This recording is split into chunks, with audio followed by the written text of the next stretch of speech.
Welcome to this edition of Inside the Program on the Inside Texas Football YouTube channel powered by InsideTexas.com. I'm your host, Justin Wells. With me, as always, is managing partner at Inside Texas, Eric Nalin. Please like and subscribe to the Inside Texas Football YouTube channel. We're climbing to 7,000. Help us get there. Also, come see us at InsideTexas.com, running a March Madness special right now, $1 for a month. That gets you spring ball. They get you spring practices. They get you to the spring game and the recruiting visitor list. It's building every time. And so let's go ahead and jump into it. Another busy week of practices. They ended it today on Good Friday, and it was good because it was what we were told by multiple sources, a good practice, Eric. What's the latest that we posted earlier? Yeah, they had their most live periods to date where they're actually tackling. So that was, anytime you go live, it's going to be a lot of energy, a lot of competition, and that's what we saw today. The one drawback was the tackling was poor, as one source put it. They hadn't really tackled since January, and that showed today. Going to have to get back to basics and work on their fundamentals on that. That's something that always gets smoothed out just with some hard work and more reps. So we're not too worried about that. The offense won the day on, during the red zone period where they're keeping score. Basically, that is Sark versus PK. So they're going call for call. It's a little chess match, and Sark got the better of that. The offense won on both sides. It was ones and twos on one side of the field and threes and fours on the other side of the field. Overall, it was a good day. I think the offense getting the best of the defense is going to be thematic with the experience at quarterback, experience at offensive line, the explosive skill talent players. That won't necessarily be indicative of a bad defense. I think the defense is definitely going to have to have its work cut out for the offense, but that'll only prepare them better for the season. Yeah, and the thing we keep here, there's a few names that keep popping up, and we're going to talk about that. We're going to go through a few positions pretty rapid fire, just because we're hearing more and more different names and more different tidbits after their second week of practice in Austin. But before we do that, we're going to pay the bills, and we're going to tell you about our man, Andre the lawyer. Listen, if you're ever in trouble, if you're ever in a slip and fall, a workplace accident, an 18-wheeler accident, any type of injury type of circumstance, and you're in trouble, you need help, Andre the lawyer's your guy. You can give him a call at 214-444-8808. He's a Longhorn, but he will help anybody that's in need. He's located in Dallas, Texas, longtime Inside Texas guy. Give him a shout if you're ever in trouble. Andre the lawyer, 214-444-8808. Eric, let's go through them pretty rapid fire because we've got some interesting notes on a few of these positions, but we don't want to miss anything because the Texas fans, they want everything. So let's start at quarterback, where it looks like Quinn Ewers is already in midseason form on Good Friday. Yeah, well, if they don't want to miss anything, they need to go to the site because that was a lengthy update we just wrote, and I don't know if I can remember all of it. Quinn's confidence is what's striking our sources, man. He's dialed in. He's become a much better leader, a much more efficient leader. He knows what he's supposed to do. He knows what his teammates are supposed to do. Just in every sense of the word, he's become a leader of the position and the program. He's made tremendous growth in his time, and playing the position is becoming second nature. That's the exact words that a source used today, and that's really the number one thing we wanted to hear from him. If he starts playing, fast and free, the offense is gonna follow suit. So. But he also knows that he can't have any bad practices. He can't afford bad practices because Arch Manning is right there, and it's Quinn's job, no doubt about it. But Arch doesn't practice like that. Arch practices like he's coming for the job, and Quinn knows that. They have a great relationship, but they have mutual respect for their abilities, and that keeps them on their toes. Sometimes competition does keep you on your toes, and I can't think of a better backup quarterback for Quinn Ewers to keep him fresh and sharp than Arch Manning. Archibald will be coming for that job, and that's why that room is so stocked. Let's shift to the running back room. Tashard Choice has a bumper crop of guys in there. He's got 2 full classes of running backs and then some right now. What's the latest there? Lots of hunger because there's no real set starter. I mean, Jaden Blue thinks he's the starter. Cedric Baxter thinks he's the starter. They're working like it. Then you got Trey Wisner, who's had a really good spring so far. Consistently good spring out of Trey, hard worker, junkyard dog mentality. And those true freshmen are really impressing too. Obviously, they got a lot of bodies in front of them, but that room is deep already. Those freshmen are considered, if not ready yet, they'll be ready in August, September to play. That's how advanced they are, both of them. Not just Jarrett Gibson, but Christian Clark, physically ready and mentally ready to play. So very deep position group. Everybody's excited about that room, especially because they get to run behind a pretty experienced offensive line too. That's a big that's a running back's best friend. If that O-line, that's why you're supposed to take care of them on those Saturday mornings when you come in after high school games on Friday nights. Bring the donuts. Yep. Bring the juice. Got a good passing game, and a good offensive line. Quarterback's best friend. I guess we should just continue with the offensive line. Yeah. There's been some noise about Neto Miazulo pushing for playing time. I think that's more of Hayden Connor has been repping at center some, just so they can cover all their bases in case Jake Majors. We saw what happened last year when Majors got hurt. They had trouble on the red zone, especially against OU. So I think they're just trying to make sure that they have depth across the board. I think that's why Hayden's been working at center. We know Cole Hudson has also worked at center some as well. Right. The biggest news right now is Cam Williams is looking pretty dang good. He's moving well. He's showing that quickness at his size.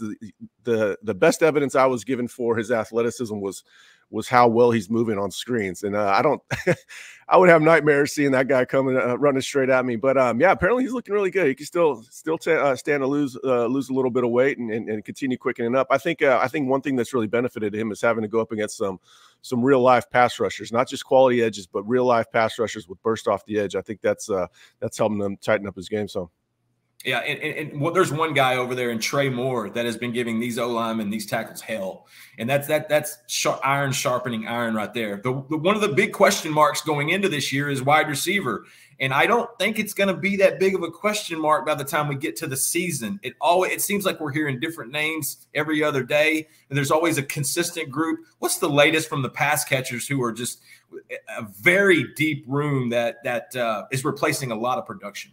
Yeah, that's what the source mentioned was depth and talent. He mentioned that at two positions, wide receiver and edge, and that's two premium positions you want to have depth and talent. I don't think there's any question marks about this group. Isaiah Bond is looking like the best one so far.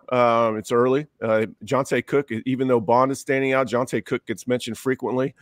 I asked about DeAndre Moore today because we've been getting asked about him. He's having a good spring. He's definitely become a better route runner than when he showed up, and his hands have been more consistent. He had some issues last year. We saw it in the spring game, but he's been consistent. And then, a guy that you got very close to during his recruitment, Ryan Wingo. We're hearing all kinds of stuff about him. You and I both heard that he had I think it was about a 30-yard reverse for a touchdown today during live action. Made a couple guys miss, dove for the pylon. Everybody went berserk. But everybody goes berserk behind the scenes for that guy. He's not just advanced athletically and physically; he's advanced mentally. He's already showing some good leadership traits down the road. Physical specimen, man. He's gonna make plays this year. He's gonna be too good to keep off the field. We know Sark doesn't like to rotate much, but he's announcing himself this spring for sure. One position is tight end. They're replacing Jatavian Sanders, and that is a big, big guy to replace. Gunnar Helm's capable. He's trying to fill those shoes. He's got a personal goal of being all SEC this year. What is it looking like after Gunnar Helm? Because I know Amari Niblack's in that conversation, Juan Davis, a handful of other guys. What's the latest? They feel like they have four guys that'll be ready to play this year. You mentioned Gunnar, Amari, Juan Davis is going to play this year. Hopefully they can keep him sticking around because he came very, very close to going in the portal. I think he might have actually gone into the portal after some miscommunication with the staff. Yeah. And then Jordan Washington. Jordan Washington is not ready yet, but the source says he will be come September. They like his growth curve, athletic guy, but has a physical want to become a good blocker. Spencer Shannon and Will Randall were both mentioned as improving, but maybe not quite there where they need to be yet. But they feel like they've got four tight ends. Gunner's going to have a good year. He's going to be steady Eddie. Niblack's going to give them some offensive firepower. Juan Davis has some offensive ability too. And then Jordan Washington is probably the best all-around tight end on the roster. He's just obviously he lacks time under tension. Yeah, the thing it was interesting hearing some good stuff from Washington because usually that tight end needs a little bit of a red shirt. They need a little bit of time to marinate in the system. Jordan looks the part. When we got to see him during those open windows for the media, Jordan looks the part. Let's flip over to the defense. That's where you're going to have a little bit of turnover there. Let's start on the D-line. That's what everyone's favorite subject. Texas fans ask us about team D-line and recruiting D-line more than any other spot. Yeah. Load them up. What's up? Yeah, D-tackle. I mean, obviously Alfred and Vernon are the two best defensive tackles. I'll be curious to see if they stick with them playing at the same time or if they're going to want one of those guys on the field at all times. I tend to think that Vernon will back up Alfred, not necessarily as a true backup. They'll rotate and basically be two starters, but I think they're going to need to have one of those guys on the field at all times. behind them, it's, that's what the source said. They need more guys to step up. They like Alex January where he is for a freshman, but, he's not there yet. They do like Tia Savea. That guy can play for sure. He's got a lot of want to. He practices very hard, tenacious guy. But the Sadir Mitchell, that's, he needs to keep getting into better shape. He's not making much noise this spring. They like what they've got, but they've got to keep developing them. Obviously, they're going to miss Alfred and Byron and Tavondre. But, one thing is they have been playing the run decently well, and we know that the run game is quality. So it's not just the run game is going up against they're pretty proven, right? We know the offensive line is pretty good. So they have been playing the run pretty decently. I think that's has as much to do with linebacker play and edge play as much as defensive tackle, though. If wide receiver is what we're hearing the most on the offensive side, I'm going to say edge is what we're hearing the most on the defensive side. And this team's defense is going to have kind of a different identity this year. You don't have to have Sweat and Murphy clamping everything down, plugging everything up the middle when you've got all these other, sum of parts. What's the latest you're hearing from edge? Yeah, well, they've got edges that can box in the run, and that helps out the defense. You can funnel the running back wherever you want to.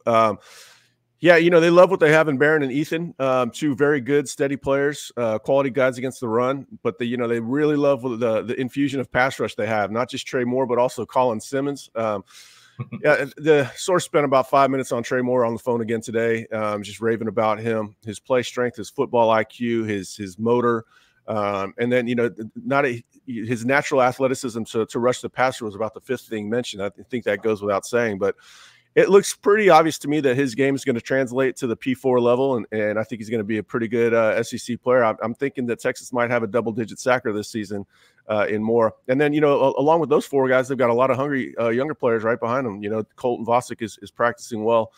Billy Walton is hungry. Cecilia Kana. So it's a really good room. That room has been entirely remade from the mess it was when the staff first got here. And another name that we had heard earlier in the week was Justice Finkley. Did pretty well last weekend. Yeah, I shouldn't forget Justice. Now he's lost a couple. He's lost weight and looks noticeably quicker. He already had pretty good play strength. But yeah, he's gonna play this year too. I should probably mention Jamon Tapp. I haven't heard much about Tapp. He leaned up too. He lost some weight. So those guys are definitely putting in work, and they're doing that so they can get on the field.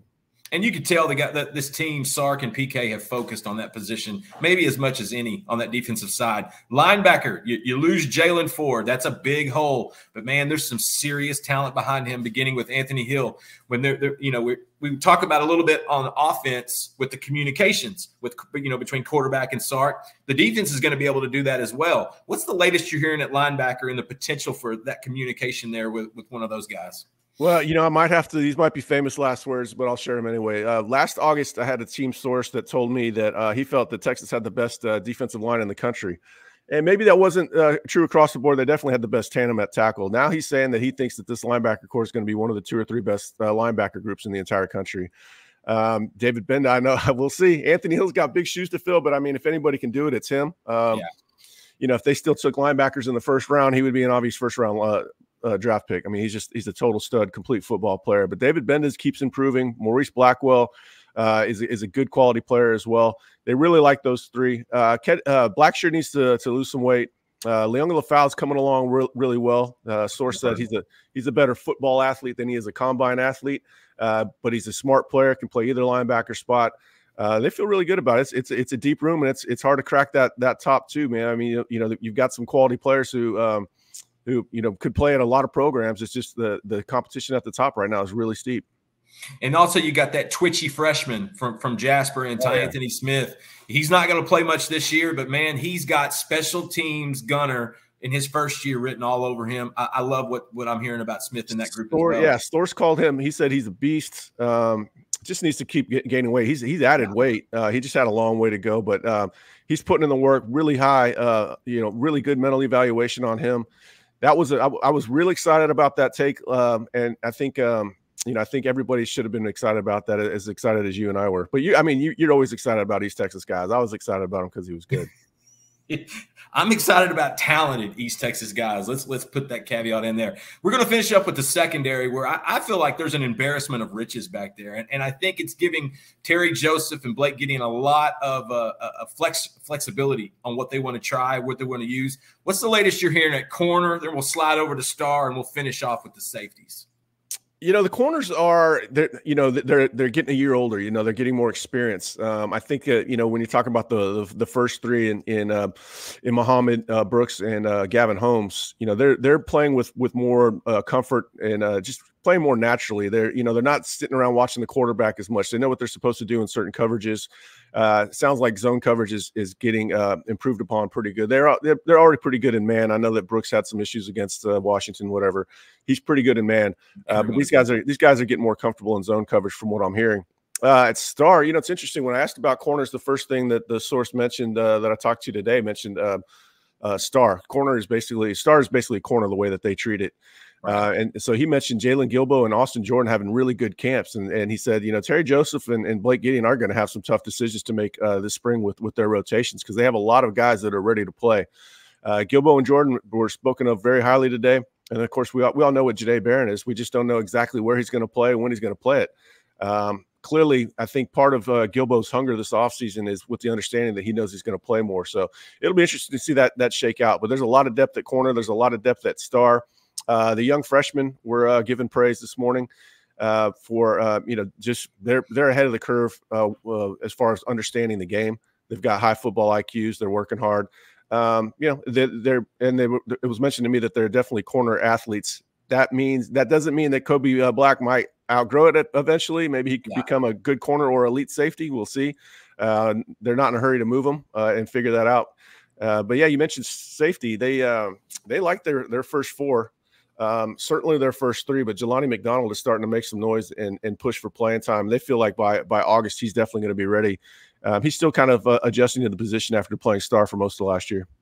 You said it best. You're a corner until you're a safety. That's the mindset in college and a lot of times in the NFL. And you also, that tidbit on Jelani McDonald, it's a matter of time for that guy. Yeah, because he's got everything. There's so many guys ahead of him, but the guy beside him, Michael Taft, that might be the best thing he can have this year. Well, it's Taft right now. Taft is with the one still. Is it going to play out that way? You got Makuba. Makuba's playing all over. They've got Makuba on special teams. I don't know if he was having to do that at Clemson, but yeah, you're in Austin now, buddy. You're going to play special teams. I don't know. I think McDonald, he does have everything though. That room, and the young safeties, Xavier Filsaime and JJR were given some praise too. There's a lot of you've got your current leaders, but then there's a lot of guys in that room that have future leadership written all over them too. Yeah. So that room is just a lot better shape than when it was a year ago. Amen. Hey, thank you so much for making us a part of your day on this Good Friday. We sure do appreciate you tuning in to the latest edition of Inside the Program. Please like our video and subscribe to the Inside Texas Football YouTube channel. And also come see us at InsideTexas.com. We have an absolutely tremendous community, great content on a regular basis. It doesn't get much better. Come see us at InsideTexas.com. And thank you again for joining us on Inside the Program on the Inside Texas Football YouTube channel powered by InsideTexas.com.